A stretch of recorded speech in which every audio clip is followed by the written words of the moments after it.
Hello everyone, সবাই কেমন আছেন? আশা করি ভালো আছেন। আজকে আবারও একটি ব্লগ নিয়ে চলে এলাম আপনাদের সামনে।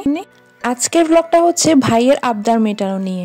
কবে নাকি ভাই আবদার করে বসেছিল একটা ট্রিট চাই। সে কবে কি কারণে আমার কাছ থেকে ট্রিট চেয়েছিল আমার এখন নিজেরও মনে নাই, তবে সে কিন্তু ভুলেনি, তাই সে আমাকে বারবার মনে করিয়ে দিয়েছে। শেষমেশ রাজি হতেই হলো। দুপুরে আমরা বেরিয়ে পড়লাম একটা রেস্টুরেন্টের উদ্দেশ্যে।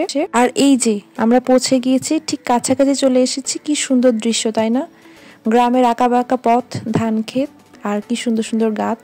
শীতকালে এই রোডটা কিন্তু দারুণ লাগে। আমরা কাছাকাছি চলে এসেছি, ওই যে দেখা যাচ্ছে গ্রিন টাওয়ার। রেস্টুরেন্টের লোকেশনটা আমি বলে দিচ্ছি। এটা হলো চট্টগ্রাম ফটিকছড়ির বিনাজুরিতে অবস্থিত। আরো ডিটেলসে যদি কারো প্রয়োজন হয় আমাকে কমেন্টে জানাবেন। চারপাশের ভিউটা এত জোস, এত জোস। একেবারে নিরিবিলি রাস্তা আর একেবারে গ্রামীণ একটা পরিবেশ, তাই না?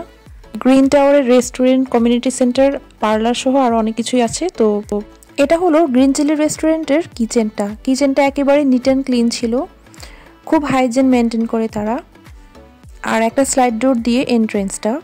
গ্রিন চিলি রেস্টুরেন্ট নামের সাথে মিল রেখে গ্রিনিশ একটা ভাব রাখার চেষ্টা করেছে। তবে ওরা চাইলে আরও কিছু কাজ করতে পারে, আরও কিছু থিম অ্যাড করা যায় যাতে ফটোশ্যুটের একটা প্রপার প্লেস থাকে।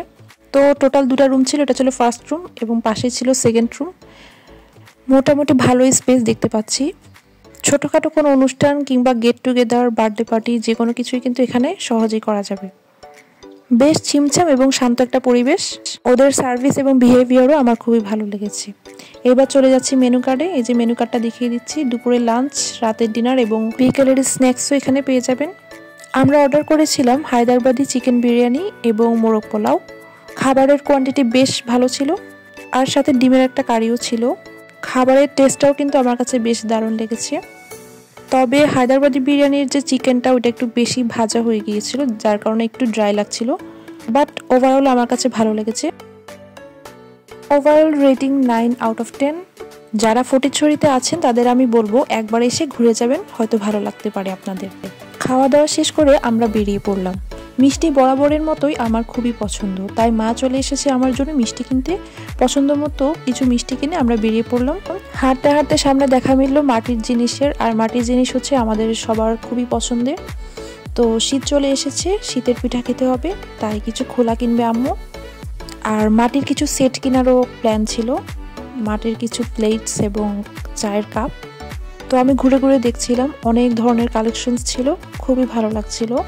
মন চাচ্ছিল সবকিছুই একেবারে কিনে বাসায় নিয়ে যাই, তবে সেটা তো আর সম্ভব না। যাই হোক, কেনাকাটা শেষ করে একটু নার্সারিতে গেলাম।